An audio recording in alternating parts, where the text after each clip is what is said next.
अस्सलामुअलैकुम नाज़रीन, MR news studio से मैं हूं कंजा असलम और मैं हूं मारिया खान। सबसे पहले न्यूज़ हेडलाइंस। कौमी टीम के कप्तान बाबर आजम ने आईसीसी की बैट्समैनों की टी20 रैंकिंग में नंबर 1 आने पर अपने ख्यालात का इजहार किया। सरकारी टीवी के स्पोर्ट्स चैनल से गुफ्तगू करते हुए बाबर आजम ने कहा कि ये मेरे लिए काफ़ी फ़ख्रिया लम्हात हैं। अल्लाह का शुक्र है नंबर 1 पर हूँ। इसके पीछे फोकस और मेहनत है। कोशिश करता हूँ इसे रोज़ाना बेहतर कर सकूँ।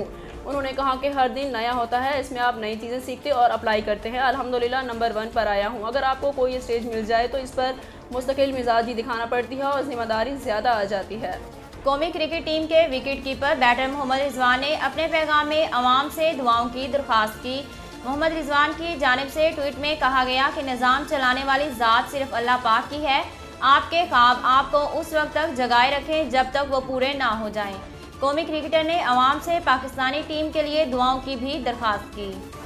मरीर से नाजिम जोखियो नामी शहरी की लाश मिलने के बाद इसके लवाहकीन ने नेशनल हाईवे पर शदीद एहतजाज किया।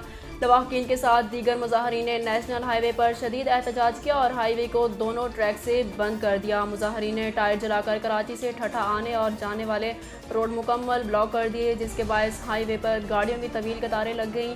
जबकि मुजाहरीन ने पुलिस और सिंध हुकूमत के खिलाफ भी शदीद नारेबाजी की। गुज़श्ता रोज़ आईसीसी टी20 वर्ल्ड कप में भारत की अफगानिस्तान के खिलाफ फतह के बाद अफगान बोर्ड से मुतल्लिक सोशल मीडिया पर जारी मीम वायरल हो गई।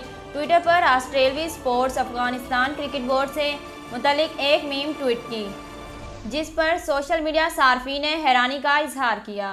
भारतीय क्रिकेट टीम के जारहाना बल्लेबाज युवराज सिंह ने रिटायरमेंट के 2 साल बाद एक मरतबा फिर इंटरनेशनल क्रिकेट में वापसी का ऐलान कर दिया। टी20 मुकाबले में इंग्लिश बॉलर विराट के एक ही ओवर में 6 छक्के लगाने वाले युवराज सिंह ने इंस्टाग्राम पोस्ट के जरिए अपनी वापसी की इतला दी।